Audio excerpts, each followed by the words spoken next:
అందరికీ నమస్కారం. తెలుగు కథామాలకు స్వాగతం. తారా నవల చదువుకుంటున్నాము. రాసిన వారు శ్రీమతి హజారా గారు. వెంకట్ వెళ్ళిన 4వ రోజున ఒక వ్యక్తి వెతుక్కుంటూ రాఘవయ్య గారింటికి వచ్చాడు. అతన్నెప్పుడూ ఎక్కడ చూసిన గుర్తులేదు రాఘవయ్య గారికి. అదే అడిగారు. ఆ వ్యక్తి నవ్వుతూ తన పాత కోటు జేబులో నుండి ఒక ఉత్తరం తీసి చూపెట్టాడు. ఒకసారి ఆ వ్యక్తి ముఖంలోకి చూసి ఎడం చేత్తో కళ్ళజోడు సవరించుకుని ఆ ఉత్తరాన్ని చదవటం ఆరంభించారు రాఘవయ్య గారు. అతని దగ్గర 4 రొట్టెలు దొరికాయి. వాటిని 8 భాగాలు చేశాము. ఒకటి అతనికే ఇచ్చాము, ఒకటి కన్నతల్లికి ఇచ్చాము, ఒకటి మీకు పంపిస్తున్నాము, మిగిలిన 5 అన్నార్తులకు. ఈ విభజన కానీ ఈ నిర్ణయాలు కానీ మీకే విధమైన కష్టాన్ని కలిగించవని నా అభిప్రాయం. ఇప్పుడు మీకు అందిన రొట్టె కన్నా పెద్ద రొట్టెను మీరు పోగొట్టుకుని ఉండవచ్చు. అయినా కూడా మేము మీకు చేయగలిగింది అంతే. తర్వాత ఇతను మీ కాలిని చూస్తాడు. నమ్మకమైనవాడు, చూపించుకోండి. క్రింద సంతకం లేదు. ఆయన ఉత్తరం ఎవరు రాశారో రాఘవయ్య గారు తేలిగ్గానే ఊహించారు. అందులోని విషయాలకు ఆయన నిజంగా చాలా ఆనందించారు. కన్న కొడుకులు కూడా చేయలేని పనిని అతను సాధించాడు. దాదాపు శిథిలమైపోయిన ఆ సంసారానికి పునర్జీవితం ప్రసాదించాడు. సంతోషాతిశయంతో ఆయనకు సగం జబ్బు నయమైపోయినట్లుగా అనిపించింది. తారను పిలిచి ఉత్తరం ఇచ్చారు. తార ఆ వచ్చిన ఆయనకు వినయంగా నమస్కరించింది. ఆయనకు అతిథి మర్యాదలు చేసింది. నాగరత్నమ్మ ఇంట్లో లేదు. అందువల్లను తండ్రి ఇచ్చిన ప్రోత్సాహంతోనూ ధైర్యంగా అతనికి మంచి భోజనం తయారు చేసి పెట్టింది. అతడిచ్చిన డబ్బుని చాలా జాగ్రత్తగా అందుకుంది. పెట్టెలో బట్టల అడుగున భద్రపరిచింది. ఆ వ్యక్తి రాఘవయ్య గారి కాలిని చాలాసేపు పరీక్ష చేశారు. ఎప్పటినుంచి అలాగ ఉన్నదో అడిగారు. ప్రస్తుతం డాక్టర్ ఇస్తున్న ట్రీట్మెంట్ను తెలుసుకున్నాడు. ఆయన వాడుతున్న మందులు చూశారు. తర్వాత ఆయన తన దగ్గరున్న బ్యాగ్లోంచి 2-3 రకాల సీసాలు తీసి తారకు చూపెట్టారు. ఒక రకం ఉదయాన్నే మర్దన చేయమన్నారు. మరో రకం రాత్రికి పడుకునే ముందు మర్దన చేయమన్నారు. ఇంకా 3వ రకాన్ని చూపిస్తూ దీనికి ఒక టైం అంటూ ఏమీ లేదమ్మా. కొద్ది కొద్దిగా తీసుకుని అప్పుడప్పుడు కాలికి చేతికి వ్రాసి మర్దన చేస్తూ ఉండాలి అన్నారు. ఆ తర్వాత నవ్వుతూ పర్వాలేదు, భయపడాల్సిందేమీ లేదు. ఆ డాక్టర్ గారు ఇస్తున్న మందుల ప్రభావమో మరి మీ మంచితనమో గాని ఆయన చాలా త్వరలోనే కోలుకుంటారని నాకు అనిపిస్తున్నది. ఇదిగో ఇవి కూడా వాడితే ఇంకా త్వరగా కోలుకోవడానికి సహాయపడుతుంది అన్నారు. ఆయన వెళ్ళిపోయారు. మెరిసే కళ్ళతో ఆనందంగా చూస్తూ మీకు త్వరగా తగ్గిపోయి లేచి తిరగగలిగితే అందరిలోకి అదృష్టవంతురాల్ని నేనే నాన్నగారు. కేవలం నా కోసం మీరు లేవగలుగుతారు అంది తార. రాఘవయ్య గారు మాట్లాడలేదు. ఎడమ చేతిని ఎత్తి కుమార్తె తల నిమురుతూ ఉండిపోయారు. తారా, ఆ డబ్బుతో ఏం చేద్దాం అన్నారు రాఘవయ్య గారు. నాన్న, మీరేమీ అనుకోనంటే నేనొక విషయం చెబుతాను. నా బిడ్డలు అందరిలాంటి వారు కాదమ్మా. నేనెన్ని ఒడిదుడుకులకు లోనైనా నేనింత నిబ్బరంగా ఉన్నాను అంటే దానికి అదే కారణం. చెప్పమ్మా, చెప్పు. నేనేమీ అనుకోను. మన చంద్రం చెప్పడానికి తారకు భయమేస్తున్నది. ఏనాడు లేనిది తండ్రి ఎదుట ఆ విషయం చెప్పాలంటే తారకు చాలా జంకుగా ఉన్నది. మన చంద్రం. తర్వాత చెప్పు అన్నట్లుగా రెట్టించారు రాఘవయ్య గారు. మన చంద్రం చదువు మానేసి ఉద్యోగంలో చేరాడు నాన్న. ఏమిటి, మన చంద్రం ఉద్యోగంలో చేరాడా? ఆయనకు చాలా ఆశ్చర్యం వేసింది. అవును నాన్న, చాలా మెల్లిగా సమాధానం చెప్పింది తార. అదేమిటమ్మా, నాతో ఒక్క మాటైనా చెప్పకుండా? అయినా వాడా నిర్ణయానికి ఎందుకు వచ్చినట్లు తనలో తానే అనుకుంటున్నట్లుగా అన్నారు రాఘవయ్య గారు. తార మాట్లాడలేదు. ఇహ ఈ నాన్న వల్ల కుటుంబానికి ఏమీ లాభం ఉండదనుకుని ఆ నిర్ణయానికి వచ్చాడా? ఆయన గొంతులో తొంగి చూసిన బాధకు తార కళ్ళలోకి గిర్రున నీళ్లు తిరిగాయి. ఆయన చేతి మీద చేయి వేసి అంది, అలా అనుకోబోకండి నాన్న. మీరు అలా బాధపడద్దు. పోయినసారి వాడు వచ్చింది ఈ విషయం మీకు చెప్పాలనే వచ్చాడు. కానీ మీతో చెప్పడానికి భయపడి నన్ను చెప్పమన్నాడు. ఈ విషయం మీకు చెప్పాలంటే నాకు నోరు రాలేదు. రాఘవయ్య గారు ఏమీ మాట్లాడలేదు. ఆలోచిస్తున్నట్లుగా ఉండిపోయారు. తార ఆయన చేతిని మెల్లగా నిమురుతూ చాలా మృదువుగా అన్నది, నాన్న, మీరు వాడిని అపార్థం చేసుకోబోకండి నాన్న. వాడు మీకు చెప్పకుండా చేయాలని అనుకోలేదు. మీ పెద్దరికాన్ని కించపరచడానికో లేక పెద్దవాడినైపోయాననే ధీమాతోనో ఆ పని చేయలేదు. మీ అనారోగ్యమే కాకుండా నా ఈ ఆసక్తత కూడా వాడు ఆ నిర్ణయానికి రావటానికి కారణం అనుకుంటాను. నాన్నగారు నేను ఎన్ని విధాలా చెప్పినా వాడు వినలేదు. పైగా ఎంత చదివినా చేయాల్సింది ఏదో ఒక ఉద్యోగం. కావాలనుకున్నప్పుడు అది దొరకనూవచ్చు, దొరక్కపోనూవచ్చు. ఇవాళ అది మన కాళ్ళ దగ్గరకు వెతుక్కుంటూ వచ్చినప్పుడు మనం ఎందుకు తన్నేయాలి అని వాదించాడు. వాడికి ఎలా చెప్పాలో నాకు అర్థం కాలేదు నాన్న. కొంచెం సేపు అయ్యాక అడిగారు, ఏం ఉద్యోగమమ్మా? కాంట్రాక్టర్ దగ్గర ఏదో పనిట నాన్న. ఏం చేద్దామంటావు? నీ ఆలోచన ఏమిటి? అదే నాన్న, వాడికి మీరు ఆర్థికంగా కాస్త సహాయం చేస్తే వాడే స్వయంగా ఏమైనా చేసుకోగలుగుతాడేమో కదా. ఆలోచిస్తున్నట్లుగా అన్నారు. మరి మిగిలిన వాళ్ళు కూడా ఒప్పుకోవాలి కదమ్మా. మోహన్తో ఏ చిక్కు లేకపోయినా రామారావు సంగతి కాస్త ఆలోచించాల్సిందే కదా. తారకు కోపం వచ్చింది.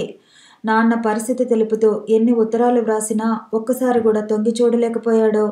అలాంటి వాడికి భాగం పంచడానికి ఈయన ప్రాకులాట చూస్తే నిజంగానే తారకు కోపం వచ్చింది. కానీ పైకి మాత్రం ఏమీ అనలేదు. ఎంతైనా వాడు కూడా ఆయనకు మాలాంటి వాడే కదా అనుకుంది. డబ్బు వచ్చిన విషయం నాగరత్నమ్మకు మాత్రం తెలియజేయవద్దన్నారు. ఆ రోజే చంద్రాన్ని, ప్రసాద్ని అర్జెంటుగా రమ్మని ఉత్తరం రాయించారు. రాఘవయ్య గారికి మందు వాడటం కూడా ఆ రోజే ప్రారంభించింది తార.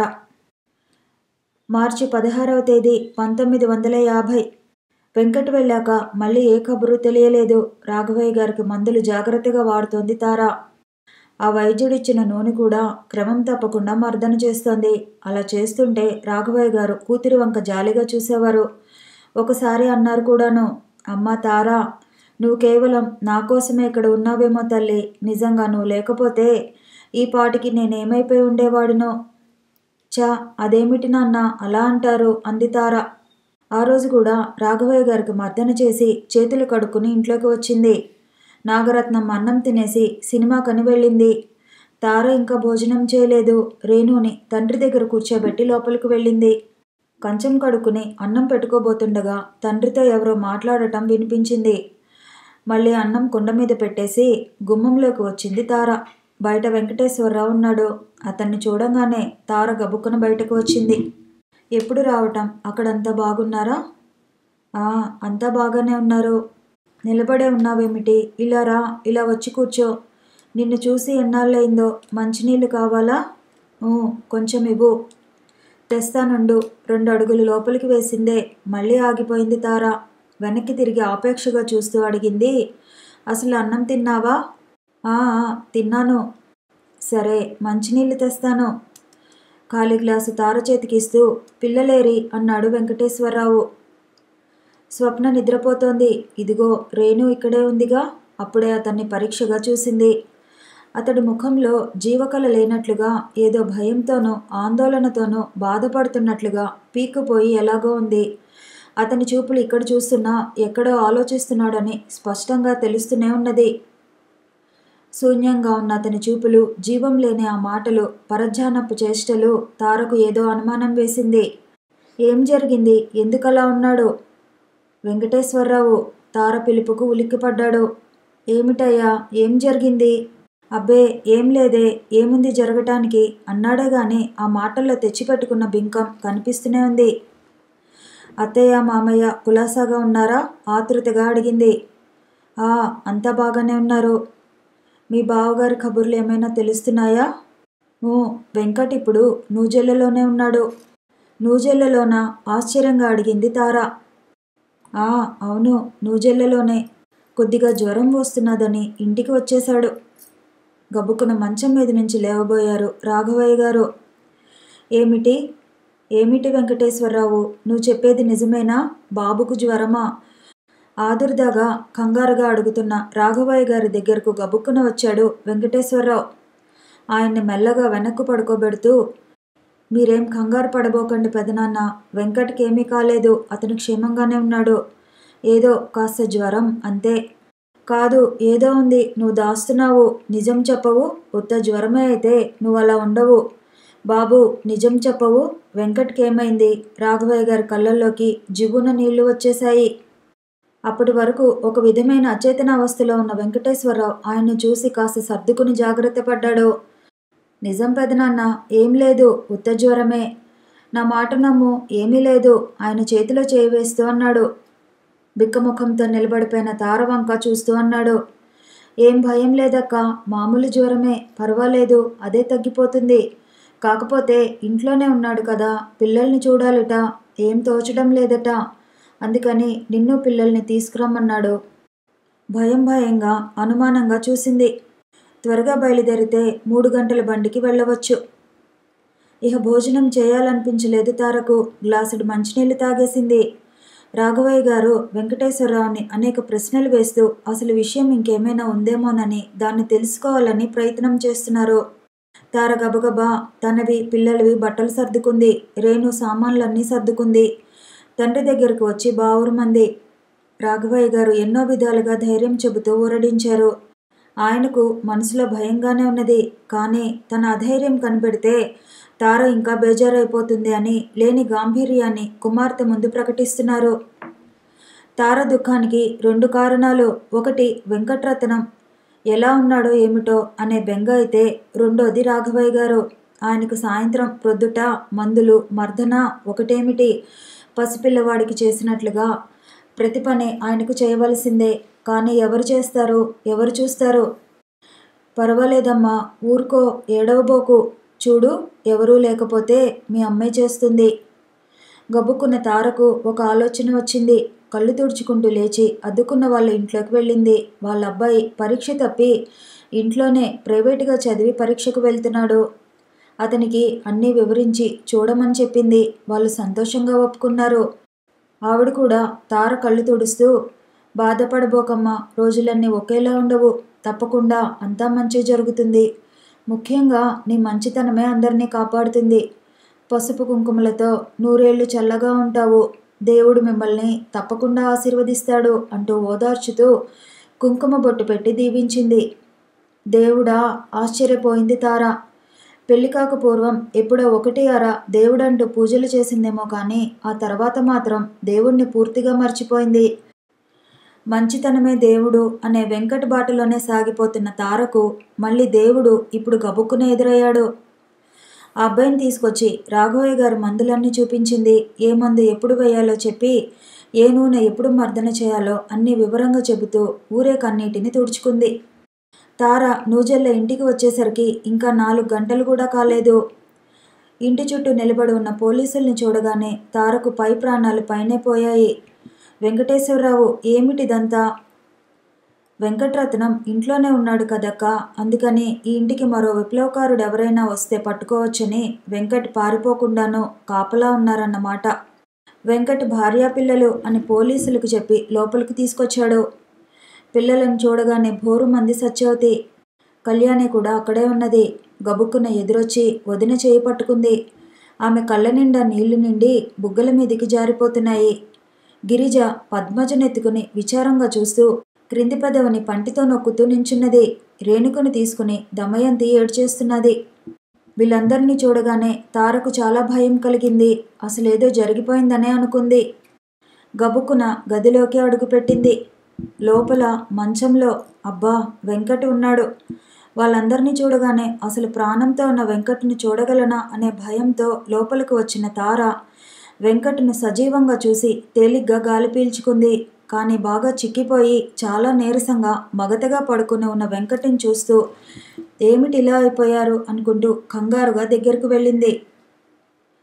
ప్రక్కన కిటికీలో చాలా రకాల మందులు ఉన్నాయి. 15 రోజుల క్రితం వచ్చి అంత సరదాగా గడిపిన వెంకట్ బాగా చిక్కి తెల్లగా పాలిపోయినట్లుగా మంచంలో ఉన్న ఈ వెంకట్ ఒకరేనా? అట్లా వెంకట్ని చూస్తున్న కొద్దీ తారకు కళ్ళు నీటితో నిండిపోయి మసగ్గా కనిపిస్తున్నాడు. పైటి చెంగు నోటికి అడ్డం పెట్టుకుని శబ్దం బయటికి రాకుండా ఏడుస్తున్న తారను ఓదార్చుతున్నట్లుగా భుజం మీద చేయవేసింది కళ్యాణి. తర్వాత వివరంగా చెప్పింది కళ్యాణి. వెంకట్రత్నం అక్కడ మునగాల పరగనకు వెళ్ళాక అతని ఆరోగ్యం కొంచెం దెబ్బతిన్నదట. ఆ రోజుల్లో ఇలాగ దాక్కున్న విప్లవకారులకు నిజంగా సహాయం చేసింది పేద ప్రజలే. వెంకట్ లాంటి వాళ్ళు ఎంత సహాయం చేసినా వాళ్ళ పేదరికం అంత త్వరగా మాసిపోదు. ఒకవైపు నుంచి వీళ్ళు సహాయం చేసి వాళ్ళని పైకి తీసుకురావాలని ఎంతగా ప్రయత్నిస్తున్నారో, మరో ప్రక్కన స్వార్థపరులైన కొందరు పెద్దలు పెట్టుబడిదారీ పద్ధతిలో సామాన్య ప్రజల రక్తమాంసాలు పీల్చేస్తున్న బూర్జువా నాయకులు అంతగా వాళ్ళను క్రిందకి అణిచివేస్తున్నారు. అందరూ పల్లకి ఎక్కితే మోసేవాడు ఎవరు అని ప్రశ్నించే బూర్జువాళ్లకు అసలు పల్లకి ఎందుకు, అందరితో పాటు నువ్వు నడువు అనే కమ్యూనిస్టు పార్టీలకు పొంతన కుదరనే కుదరదు. అలాంటి పేదవాళ్ళు పాపం వెంకట్కు జ్వరం అనే విషయం తెలియక వాళ్ళు తినే పచ్చడి మెతుకులే పెట్టి గంజినీళ్ళే పోయటము, వెంకట్ కూడా మొండితనంగా అవే తిని రాత్రిళ్ళు కార్యక్రమాల్లో పాల్గొంటూ జ్వరాన్ని నిర్లక్ష్యం చేయటంతో అది బాగా ముదిరిపోయింది. కళ్ళు తిరిగి పడిపోయిన వెంకట్ని పట్టుకోబోతే పొయ్యి మీది పెనంలాగా కాలిపోతున్నది అతని శరీరం. అప్పటికి గాని అతని జ్వరం సంగతి ఎవరికీ తెలియలేదు. తెలియగానే గబగబా డాక్టర్ని తీసుకొచ్చారు. అతనికి టైఫాయిడ్ లాగా ఉందని చెప్పి మందులు ఇచ్చారుట. ఆ మారుమూల పల్లెలో ఆ పేద ప్రజలకు ఏం చేయాలో తెలియక మూసిన కన్ను తెరవకుండా అపస్మారక స్థితిలో ఉన్న వెంకట్ని చూసి భయపడిపోయి అటు నుండి వస్తున్న ఒక లారీని ఆపి అందులో వెంకట్ని తీసుకొచ్చి గుడ్లవల్లేరు అచ్యుతరామయ్య గారికి అప్పచెప్పేశారు. ధనలక్ష్మికి ఇల్లంతా దాక్కోడానికి వచ్చిన కమ్యూనిస్టు వీరులే ఉన్నారు. వాళ్ళంతా వెంకట్ని చూసి చాలా గాబరా పడ్డారు. వెంటనే డాక్టర్ని తీసుకొచ్చారు. ఆయన మందులు వాడటం ప్రారంభించిన 4వ రోజున పోలీసుల దాడి జరిగింది. ఎక్కడి వాళ్ళక్కడ పిట్టల్లాగా ఎగిరిపోయారు. మంచంలో కదలకుండా కనీసం కళ్ళు కూడా తెరవలేని స్థితిలో ఉన్న వెంకటరత్నము, అతనికి ఇంజెక్షన్ ఇస్తున్న డాక్టర్ మాత్రమే ఇంట్లో మిగిలారు. వెంకటరత్నాన్ని గుర్తుపట్టలేదు. అతనికి జ్వరం అని చెప్పిన డాక్టర్ని నమ్మలేక చెయ్యి వేసి చూశారు. చుర్రున కాలటంతో అబ్బా అంటూ చటుకున చేయి లాక్కుని వెళ్ళిపోయారు. తారకు కబురు చేద్దామని అనుకున్నారు. మళ్ళీ ఆ అమ్మాయి వచ్చి మాత్రం ఏం చేయగలదు? అనవసరంగా కంగారు పెట్టడం తప్పించి ప్రయోజనం ఏముంటుంది? మనమంతా ఉన్నాం కదా అనుకుని మానేశారు.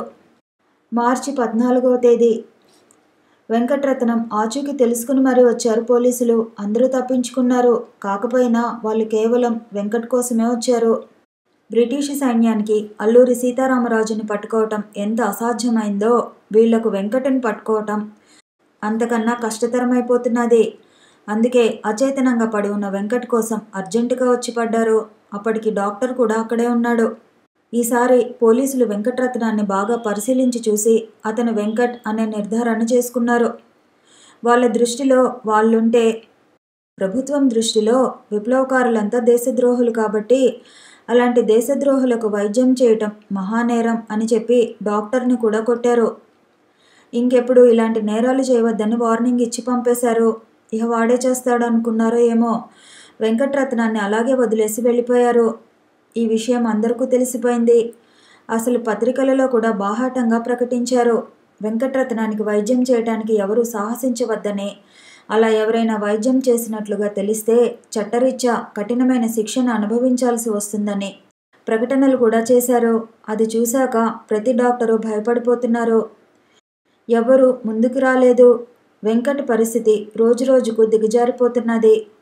ఆ పరిస్థితుల్లో ఏం చేయాలో తెలియక మరో దారి లేక రాత్రికి రాత్రి బండి కట్టించి అతన్ని తీసుకొచ్చి నూజెళ్లలో దింపేశారు. అతన్ని చూడగానే సత్యవతి అతనిలో ఇంకా ప్రాణమున్నది అంటే నమ్మలేకపోయింది. అలాంటి వెంకట్ను ఆ ఊరి డాక్టర్ చూసి ఆ మందు ఈ మందు మార్చి అతన్ని బ్రతికించడానికి సాయశక్తులా ప్రయత్నిస్తున్నాడు. అదంతా వినగానే తారకు భరించ శక్యంగాని బాధతో గుండె బరువెక్కి ఆ బాధ అంతా అక్కడ ఆగలేక గొంతులోకి ఎక్కి అక్కడా ఉండలేక కళ్ళల్లోకి దూకి అక్కడి నుండి జాలువారుతున్నది. గుండెలు పిండేసే బాధలు ఎదురైనప్పుడు అరమరికలు కోపద్వేషాలు ఏవి అడ్డురావు కాబోలు. సత్యవతి కోడల్ని కావులించుకుని బోరున ఏడ్చేసింది. మార్చి 18వ తేదీ వెంకట్ పరిస్థితిలో ఏ మార్పు కనిపించడం లేదు. ఇంకా అలాగే ఉన్నాడు. పోనీ ఎవరైనా వేరే డాక్టర్ని తెద్దామంటే ఎవరూ ముందుకు రావటం లేదు.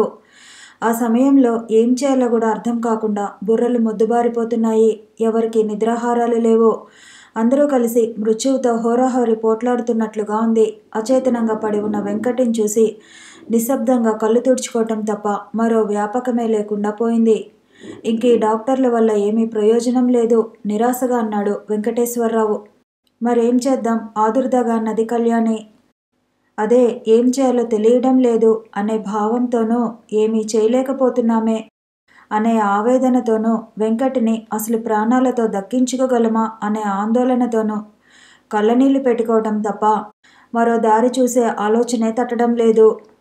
వెంకటేశ్వరరావు, నువ్వెలాగైనా బందరు వెళ్ళి చంద్రాన్ని తీసుకురా, అతను ఏదైనా చేయగలడు ఆశగా అన్నది తార. ఆ పరిస్థితుల్లో ఎవరికైనా అలాగే ఉంటుంది. ఎవరో ఏదో చేయగలరు అనే ఆశ కొండంత బలాన్నిస్తుంది. నిజంగా చేసేస్తారు అనే నమ్మకాన్ని పెంచుతుంది. అవును, ఆశను జయించటం ఎవరి తరమూ కాదు. వెంకటేశ్వరరావు చంద్రాన్ని తీసుకొచ్చాడు. చంద్రంతో పాటు రామ్మోహన్, ప్రసాదు, జయమ్మ అంతా వచ్చారు. మంచితనానికి మారుపేరులా, ఉత్సాహానికి ప్రతిరూపంలా ఉండే బావ ఎలా అయిపోయారు? ఆప్యాయంగా తమను చుట్టిన ఆ చేతులు పుల్లల్లాగా వేళ్లాడుతుండటం చూసి చంద్రం ఏడ్చేశాడు. రామ్మోహన్, ప్రసాదు నిశ్శబ్దంగా దుఃఖాన్ని మింగటానికి ప్రయత్నం చేస్తున్నారు. కానీ చంద్రం నిగ్రహించుకోలేకపోయాడు. తనని తాను ఎంతగా కంట్రోల్ చేసుకుందామనుకున్నా వీలు కాని స్థితిలో వెక్కి వెక్కి ఏడ్చేశాడు. ఆ ఉధృతం తగ్గాక కళ్ళు తుడుచుకొని చేయాల్సిన కర్తవ్యం గురించి ఆలోచిస్తున్నాడు. ఎలా రారో చూస్తాను, కాళ్ళు చేతులు కట్టి మరీ తీసుకొస్తాను అన్నాడు చంద్రం ఆవేశంగా. లాభం లేదురా, అలాంటి దౌర్జన్యాల వల్ల ఇంకా చిక్కుల్లో పడటం తప్ప ప్రయోజనముండదు. అలా వద్దు అన్నాడు రామ్మోహన్. లేదురా, మనం మెత్తగా ఉంటే వాళ్ళు ఇంకా రెచ్చిపోతూనే ఉంటారు. మనం ఎదురు తిరిగితే గాని వాళ్ళు మనకు లొంగిరారు. చంద్రం భుజం పైన శాంతించు అన్నట్లుగా మెల్లగా భుజం తట్టి అటు ఇటు పచార్లు చేస్తున్న ప్రసాదు ఉన్నట్లుండి అడిగాడు.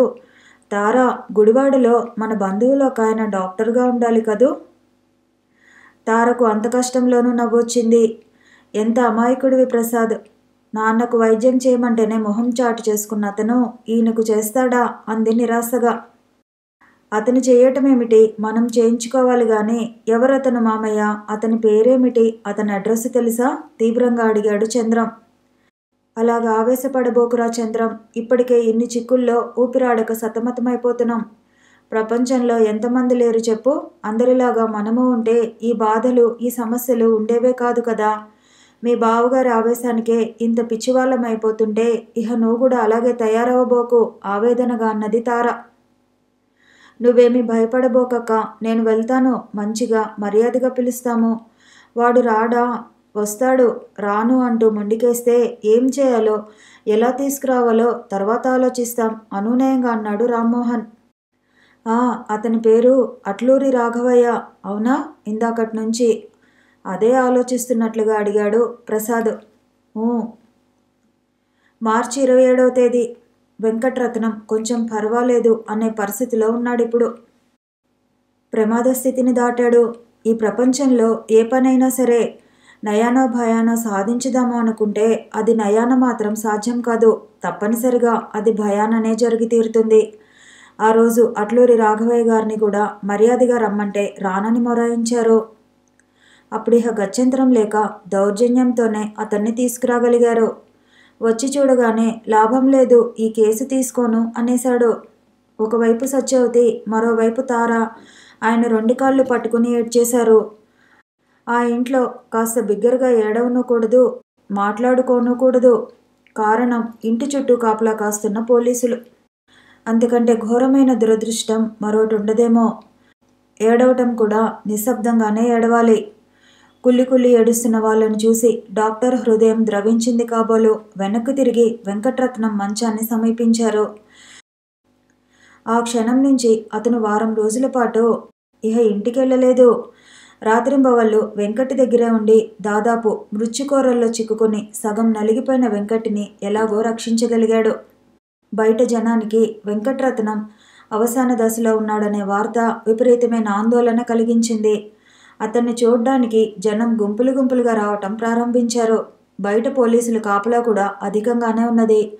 అసలు వాళ్ళకి ఇంట్లో రాఘవయ్య అనే డాక్టర్ ట్రీట్మెంట్ చేస్తున్నాడనే విషయం తెలియదు. తెలిస్తే ఎప్పుడో ఆ డాక్టర్ని జైల్లో పడేసి బహుశా మంచం చుట్టూ కాపలా ఏర్పాటు చేసి ఉండేవారు. అందుకే అర్జెంటుగా తేవాల్సిన మందుల్ని కూరల సంచుల్లోనూ, పండ్ల బుట్టల్లోనూ, బియ్యం మూటల్లోనూ దాచి తెస్తూనే ఉన్నారు. వెంకట్రామయ్య గారు ఎటూ కదలకుండా ముందు వరండాలో అలాగే కూర్చుండిపోయారు. వెనుక వరండాలో సీతారామయ్య ఉండేవాడు.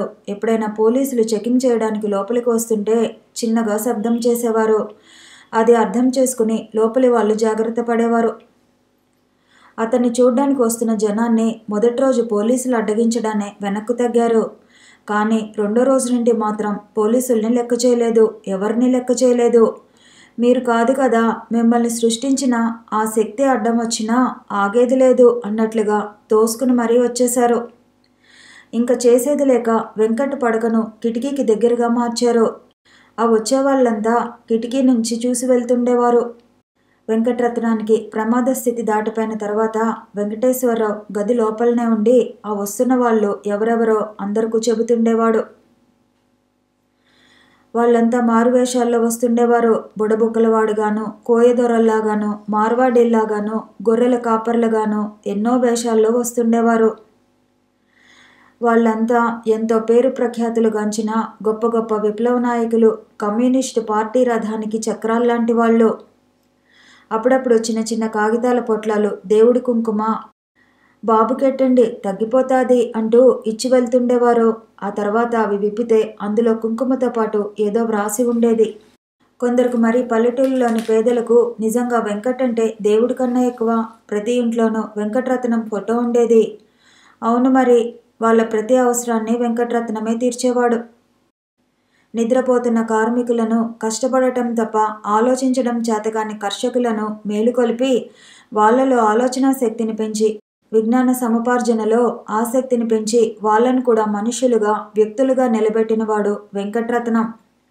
ఏమి వ్రాసారో కూడా తెలియని ప్రోనోట్ల మీద గుడ్డి నమ్మకాలతో తప్పనిసరిగా వేలిముద్రలు వేసి సర్వస్వాన్ని కోల్పోయి గాఢాంధకారంలో అంధుల్లాగా వెలువెల్లాడుతున్న ఆ పేద ప్రజానీకాన్ని ఆదుకుని రక్షించి వాళ్లకు అంటూ జీవితాలను ఏర్పాటు చేసినవాడు వెంకటరత్నం. వాళ్ళ దైవం వెంకట్, వాళ్ళ ప్రాణం వెంకట్, వాళ్ళ విజ్ఞానం వెంకట్, వాళ్ళ ఆలోచన వెంకట్, వాళ్ళ ఊపిరి వెంకట్. వెంకట్ వెంకట్ వెంకట్ వాళ్ళ సర్వస్వము వెంకట్. వేల కొలది ప్రజానీకం కిటికీ కానుకొని వెంకటరత్నాన్ని చూస్తూ కన్నీరు మున్నీరుగా విలపించేవారు. ఇంతమంది గుండెల్లో చోటు చేసుకున్న వెంకటరత్నానికి భార్యనైన నేను ఎంత అదృష్టవంతురాలని అనుకునేది తార. ఒక్క మనిషి కోసం ఇంతమంది బాధపడుతున్నారా, తన కోసం కన్నీరు కార్చగలిగేవాడు ఒక్కడుంటే చాలు అనుకునేటంతగా పెరిగిపోయిన ఈ స్వార్థ సమాజంలో ఒక్కడి కోసం ఇంతమంది ఏడవటము, అంతటి మంచి మనిషికి తన చేతుల మీదుగా ప్రాణం పోయటం అనేది ఒక మరుపురాని విషయం. తన డాక్టర్ జీవితంలో ఇదొక అలౌకికమైన అనుభవం అనుకునేవారు డాక్టర్ రాఘవయ్య గారు. పెద్ద పెద్ద నాయకులంతా పిచ్చివాడుగాను, బిచ్చగాడుగాను వేషాలేసుకుని వచ్చి కిటికీ దగ్గర చూసిపోతుంటే వెంకటరత్నం ఆ పార్టీలో ఎంత లోతుకు చొచ్చుకుపోయాడో, అతను ఎంత పటిష్టమైన స్థానం ఏర్పరచుకున్నాడో, అతను ఎంత పటిష్టమైన స్థానం సంపాదించుకున్నాడో తెలుస్తున్నది. పాపం వాళ్ళు ఎక్కడెక్కడ నుంచో వస్తుంటారో, వాళ్ళకు భోజనం ఏర్పాటు చేయటం మన మర్యాద అని వెంకట్రామయ్య గారు వచ్చిన ప్రతి మనిషికి భోజనం పెట్టి పంపించేవారు. ఏప్రిల్ 4వ తేదీ వెంకటరత్నం పుట్టినరోజు. అతనికి ఆ రోజు డాక్టర్ గారు పద్యం పెట్టవచ్చు అన్నారు. అనటమే కాకుండా ఆ మధ్యాహ్నానికి వచ్చి దగ్గరుండి మరీ పెట్టించారు. అయితే అతనికి జ్వరం తగ్గిందని పోలీసులకు తెలియనేలేదు. పైగా ఇంకా అలానే ఉన్నాడు. ఇవాళ రేపో అన్నట్లున్నది అతని పరిస్థితి అనే వార్తల్ని కావాలని బయటకు చెప్పించుతున్నారు. ఇదివరకు ఎప్పుడు మంచంలోనే ఉండే వెంకటిని ఇప్పుడు పడకుర్చీలోకి మార్చారు. అతనికి ఇంకా గడ్డం తీయనేలేదు. అందువల్ల అతని ముఖంలో ఇంకా రోగ లక్షణాలు కనిపిస్తూనే ఉన్నాయి. డాక్టర్ని దగ్గర కూర్చోబెట్టుకుని నెమ్మదిగా అడిగాడు. డాక్టర్, ఇవాళ నేను బయటకు వెళ్ళిపోనా? ఇవాళ ఎలా వెళ్తారు? ఇంత నీరసంలో బయటకు ఎలా వెళ్ళగలుగుతారు? లేదు డాక్టర్, వెళ్ళిపోవాలి. నేనిక్కడే ఉన్నా తీసుకెళ్లి జైల్లోనైనా పడేస్తారు, లేదా కాల్చి అవతలైనా పారేస్తారు. ఆ మాటలు వింటుంటే అక్కడ ఉన్న అందరకు కళ్ళ వెంబడి నీళ్లు గిర్రున తిరిగాయి. డాక్టర్ గారు కూడా అతని చేతిని ఆప్యాయంగా నొక్కుతూ, అలాగే వెళ్దురుగాని, కానీ ఇవాళ వెళ్ళలేరు, 2 రోజులు అయ్యాక వెళ్దురుగాని. ఆ రోజే చంద్రం, రామ్మోహన్, ప్రసాద్ వచ్చారు. వెంకట్కు ప్రమాద పరిస్థితి దాటిపోగానే వాళ్ళు వెళ్ళిపోయారు. ఇవాళ పద్యం పెట్టిస్తున్నామని డాక్టర్ చెబితే మళ్ళీ వచ్చారు. వెంకట్ని చూసి వాళ్ళు చాలా సంతోషపడ్డారు. వెంకట్ కూడా వాళ్ళని చూసి ఆనందంగా నవ్వాడు. దగ్గరకు పిలిచి కృతజ్ఞతలు తెలిపాడు. అదేమిటి బావా అలా అంటారు? అది మా బాధ్యత. మేము అలా ఉంటే మీరు చెయ్యరా? ఏమో నేను చేయగలనో లేదో నాకే తెలియదు. సరే, తార, స్వప్న, రేణు వాళ్ళ ముగ్గురిని మీకు అప్పగించేస్తున్నాను. అతను అలా అంటుంటే వింటున్న వాళ్లకు చాలా విచారం అనిపించింది. పిల్లల్ని తీసుకొచ్చి అతని దగ్గర వదిలి తార ఏడ్చేసింది కూడాను. వెంకటేశ్వరరావు గబుక్కున లేచి కిటికీ తలుపులు మూశాడు. తార ఏడుస్తుంటే విచిత్రంగా చూశాడు వెంకట్. అవునండి, నాకు ఏడుపే వస్తున్నది. ఇంకా మీరు ఈ కార్యక్రమాలు వదిలేసుకోండి. చూడండి, స్వాతంత్రం వచ్చింది. ఇంకా ప్రజల్ని దేశమే కాపాడుతుంది. అందువల్ల ఆ ప్రజల సంగతి వదిలేసి ఈ 2 జీవితాల గురించి ఆలోచించండి. ఏడుస్తున్న తారను చూసి చాలా ఆశ్చర్యపోయాడు వెంకట్. అక్కడే ఉన్న చంద్రం, రామ్మోహన్, ప్రసాదు, సత్యవతి, దమయంతి, కళ్యాణి అందరి కళ్ళల్లోనూ అవును అదే మంచిది, ఏమంటావు అన్న భావమే కనిపిస్తోంది. అతను ఏం చెబుతాడో అనే ఆదుర్ద కనిపిస్తోంది. అది చూసి గాఢంగా నిట్టూర్చాడు వెంకట్. ఓహ్, మీరు నన్ను అర్థం చేసుకున్నది ఇంతేనా? మీ ఆలోచన శక్తి అంతవరకేనా అన్నట్లుగా ఉన్నదా నిట్టూర్పు. చంద్రాన్ని తలుపు తెరవమన్నాడు. అప్పటికే కిటికీ దగ్గరకు వస్తున్న పోలీసువాడు ఏమిటి తలుపులు మూసారెందుకు అన్నాడు. అతనికి బట్టలు మార్పించడానికి అన్నాడు వెంకటేశ్వరరావు. ఏమిటి అందరూ అక్కడే ఉన్నారెందుకు? చర్రుమన్నది చంద్రానికి. గబగబా బయటికి వెళ్ళి ఆ పోలీసువాడి కర్ర పట్టుకుని వాణ్ణి తీసుకెళ్ళి బయట గేటు దగ్గర వదిలి ఇక్కడే కూర్చో, ఇక్కడి నుంచి లోపలికి రాకు, ఇదిగో ఈ రూపాయి పెట్టి బీడీలు కొనుక్కుని కాల్చుకో అన్నాడు. వాడు గుర్రుగా చూశాడు. వెంటనే చంద్రం నవ్వుతూ వాడి టోపీపై హాస్యంగా కొట్టి చమత్కరించి వాడి కోపాన్ని పోగొట్టి లోనికి వచ్చాడు. ఆ ఇంట్లో మాట్లాడుకోవడానికి కూడా వీలు కాదు. అవసరమైనప్పుడు చిన్న చిన్న మాటలు రహస్యంగా మాట్లాడుకోవాలి. అందుకే వెంకట్ కాగితాలు తీసుకుని బరబరా ఏదో వ్రాసేస్తున్నాడు. వ్రాయటానికి అతని చేతుల్లోకి ఇంకా శక్తి రాలేదు. అయినా సరే వ్రాస్తున్నాడు. మధ్య మధ్యలో పెన్ను క్రింద పెట్టి వేలు నొక్కుంటూ వ్రాస్తూనే ఉన్నాడు. తర్వాత ఆ కాగితాలు తార చేతికిచ్చాడు. చదువు అన్నట్లుగా సైగ చేశాడు. తారా, ఇంతకాలం నా ఆశయాలకు, నా ఉద్దేశాలకు నా జీవితాన్ని వదిలేసి ఇవాళ ఈ విధంగా నన్ను కట్టేయాలనుకోవటం మీకు న్యాయమేనా? తారా, నేను చేస్తున్న దానిలో నీకు తప్పు కనిపిస్తుండవచ్చు. నా పిల్లల్ని మరొకరి దయాదాక్షిణ్యాలకు వదిలేసి ఊరి జనాన్ని కాపాడాలనుకోవటం శుద్ధ తెలివి తక్కువతనం అని నీ ఉద్దేశం. కానీ కాదు తారా, నా పిల్లల్ని చూడటానికి మీరింతమంది ఉన్నారు. కానీ వాళ్ళని చూడటానికి ఎవరున్నారు? చంద్రం, మోహన్, తారా, నన్ను అర్థం చేసుకోండి. నన్ను మీ ఆప్యాయతలతోనూ మీ ప్రేమతోనూ మీ కన్నీళ్లతోనూ ఆపాలని చూడబోకండి. మంచో చెడో నా జీవితం వాళ్ళకే అనే నిర్ధారణ అయిపోయిన తర్వాత ఇప్పుడు ప్రాణాలకు ఆశపడి దొంగలాగా ఒక వెధవలాగా బ్రతకమంటారా? ఆనాడు నన్ను నేను క్షమించుకోగలనా? అమ్మంటే అర్థం చేసుకోలేని విజ్ఞానము, ఆలోచించే శక్తి లేవని అనుకోగలను. కానీ మీరు కూడా అదే పాట పాడుతుంటే ఎలాగో? తారా, నువ్వు బాధపడొద్దు. నేను చచ్చిపోతానేమోననే భయం వద్దు. ఏం జరిగినా నా పిల్లల్ని చక్కని పౌరులుగా తీర్చిదిద్దగల నువ్వున్నావు. కొండంతగా మేనమామల అండ ఉన్నది. మామగారి ఆశీర్వచనం ఉన్నది. నాన్నగారి సహాయం ఉంటుంది. కానీ తారా, వాళ్ళకెవరున్నారు? వాళ్ళ దీన పరిస్థితి ఆలోచిస్తుంటే అయ్యో పాపం అనిపించడం లేదు? వాళ్ళను ఒక దారికి తీసుకురావాలి అని అనిపించడం లేదు? వాళ్ళ కోసం ఏం చేయడానికైనా సిద్ధమే అని అనిపించడం లేదు? నేను ఇక్కడ ఉండలేను తారా. నా జీవితం నాది కాదు, కేవలం వాళ్ళది. అంతేకాదు తారా, చూడు, మాది వ్యక్తి పోరాటం కాదు, సమిష్టి సమూహ పోరాటం. ఇదొక మహాసమరం. ఈ విప్లవ జ్యోతిని వెలిగించింది అర్ధాంతరంగా ఆపేయడానికి కాదు. ఆ జ్యోతి చూపించే అఖండమైన వెలుగులో ముందుకు ఇంకా ముందుకు చొచ్చుకుపోయి స్వతంత్రాన్ని సాధించి తీరాలి. స్వాతంత్రం, అవును స్వాతంత్రమే. మొన్న మనకు వచ్చింది స్వాతంత్రం కానే కాదు. అసలు నిజమైన స్వాతంత్రం ఇంకా మనకు రానేలేదు. స్వాతంత్రం అంటే ఏమిటి? ప్రతి వ్యక్తి తనకు కావలసింది, తనకు అవసరమైంది తేలిగ్గా పొందగలిగిన నాడే మనకు నిజమైన స్వాతంత్రం. స్వాతంత్రం అనేది ఏ కొద్దిమంది చేతుల్లోనో బందీ అయిపోయి నలిగిపోయే పేపర్లు మాత్రమే కావు. ప్రతి వ్యక్తి స్వేచ్ఛగా, సంతోషంగా, నిండుగా నవ్వుతూ బ్రతికిన నాడే మనకు నిజమైన స్వాతంత్ర దినం. అల్లూరి సీతారామరాజు, భగత్ సింగ్, ఇంకెంతోమంది ఎన్నో శ్రమల కోర్చి అష్టకష్టాలు పడి జీవితాలనే ధారపోశారు. స్వాతంత్ర సమరంలో కాలు దువ్వి కవ్వించి కబడ్దార్ అనిపించి మంచుకొండల్లా నిలబడి కన్నుమూశారు. ఎవరి కోసం?